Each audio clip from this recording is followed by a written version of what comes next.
of e-citizen.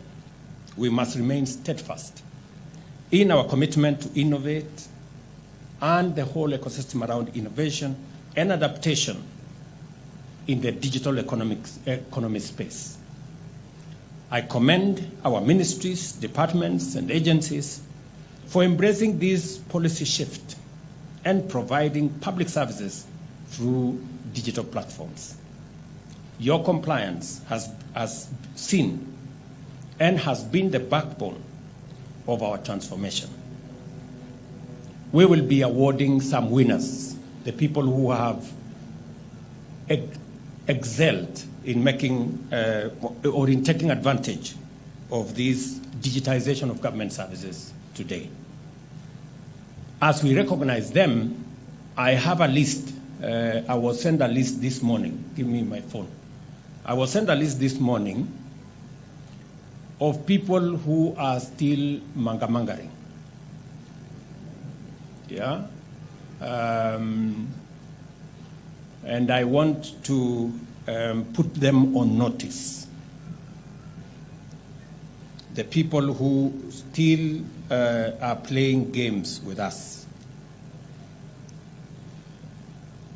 The CEOs of the following entities are put on notice.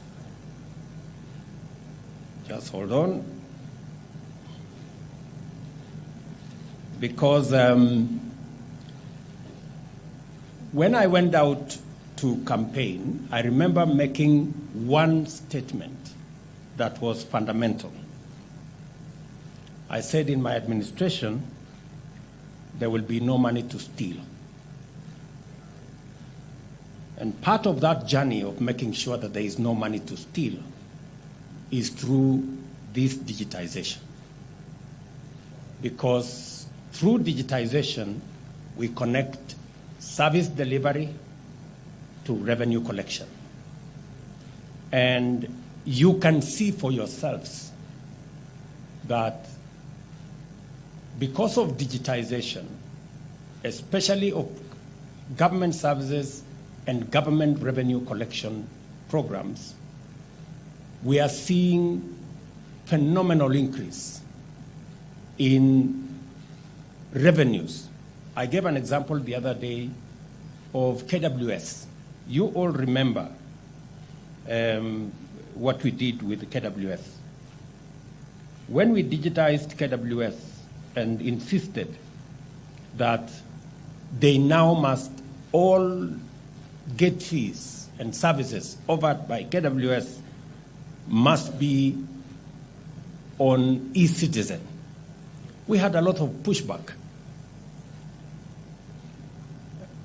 The tour operators did not want it. KWS staff were reluctant. And I remember calling Kanga and telling him, my friend, it's a fait accompli. The decision has been made. Get everybody to comply. There is no escape. Look at what has happened. In fact, those who were against the digitization of government services at the KWS even orchestrated, in our gates, long queues. Oh, this system is not working.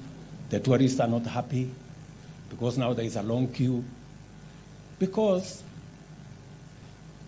tour operators were charging tourists $100 and paying government $50. And they didn't want a disruption of that system. Now what has happened? We insisted. The system is working. I listened to Aisha today from KWS. I listened to Susan, and they were giving us wonderful stories about success. In fact, they have reduced on the time. Is Susan here, the lady who spoke to me at the KWS desk? Is she here? And Aisha, I don't know whether they're here. Yes, Aisha, kuja hapa mbele. So,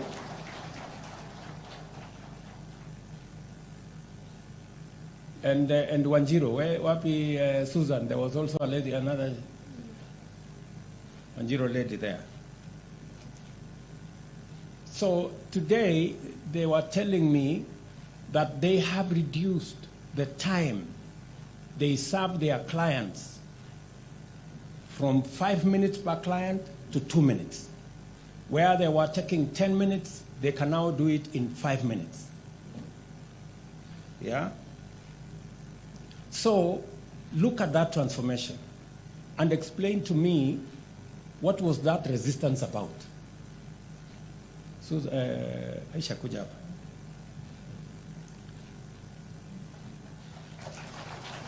Yes. Now, can you tell these people what you told me about what has happened to KWS? Your Excellency, after onboarding our services to the e-citizen platform, we have enhanced our services. Our clients are happy now. We used to serve clients, per client we used to take 10 minutes. Now it has been reduced to 5 minutes for customers who are being served at the gate. Clients with prepaid ticket, we have a prepaid ticket. You can pay at your comfort of your house or home. It only takes 2 minutes to process the client at the gate. Susan, you told me something. Yes, sir. Your Excellency, I mentioned that because our tickets have a QR code, the customer service team at the gates scan the QR code, and by doing so, they make sure that the card is valid.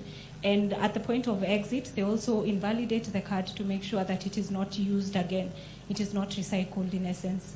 That means that we have reduced and closed the gaps on revenue leaks in the service. And this has contributed to what Madam has said, that we have seen a growth in our income generation and revenue collection, Your Excellency. From 5.3 billion the year before we introduced e-citizen to now 7 point what, Mr. Kanga? 7.6 billion. It means a whole 2 billion shillings used to end up in people's pockets. That is what, thank you very much, ladies. You are great people. Thank you very much. And this is the story across government in many departments. And we are going to be recognizing the people like KWS who have seen their revenues enhanced, grow because they have embraced e-citizen. There are government agencies that are still dodgy,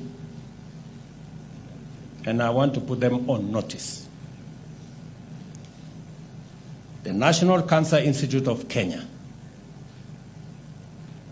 Kenya Hospital Authority Trust Fund, Kenya Nutritionist and Dietitians Institute, Health Records and Information Managers Board, National Syndemic Disease Control Council, Occupational Therapy Council of Kenya, Digital Health Authority. You are a new entity, but you must comply.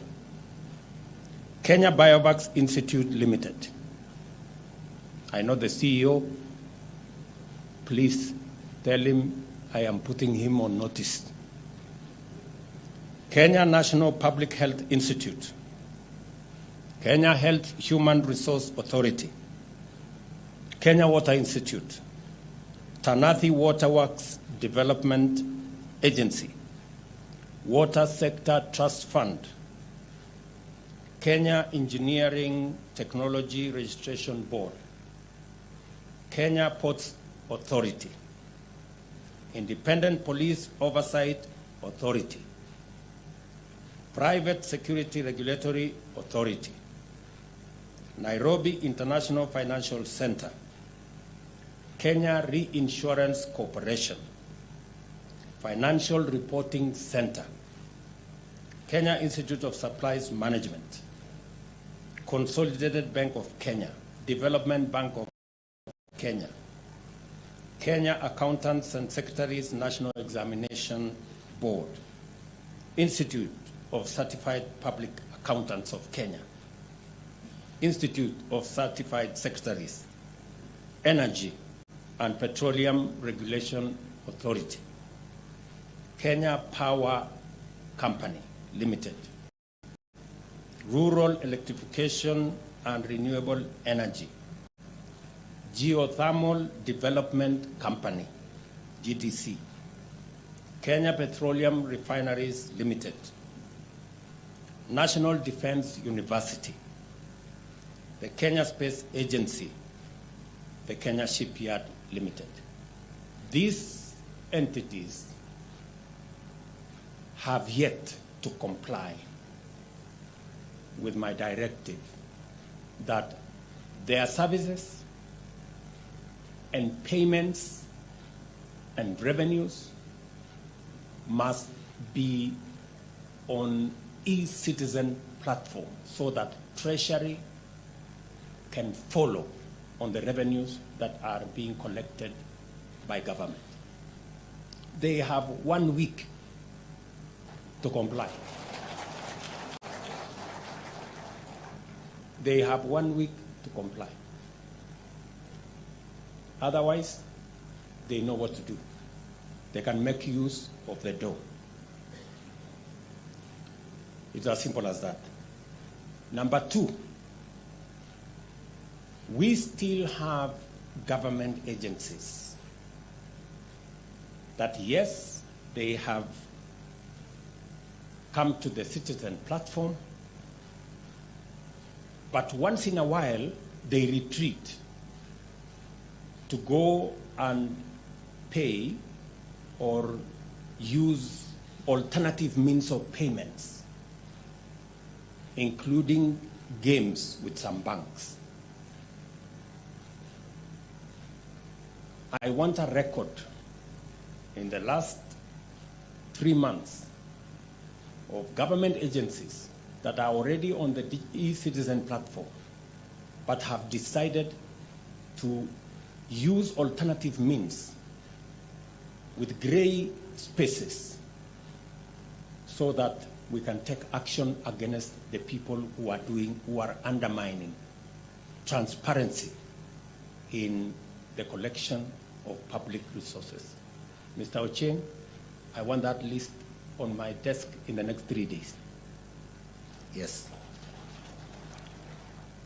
We cannot continue to collect public money in gray areas and in dark corners. We said that all the 1,100 plus pay bills that were being used by all manner of entities, money that we were not sure whether it was ending up in public coffers, be closed. I am happy all of them have been closed. But there cannot be another route. We want a place where the public can know this is the portal where their money is coming. We can follow up on revenues for every public entity, and we can know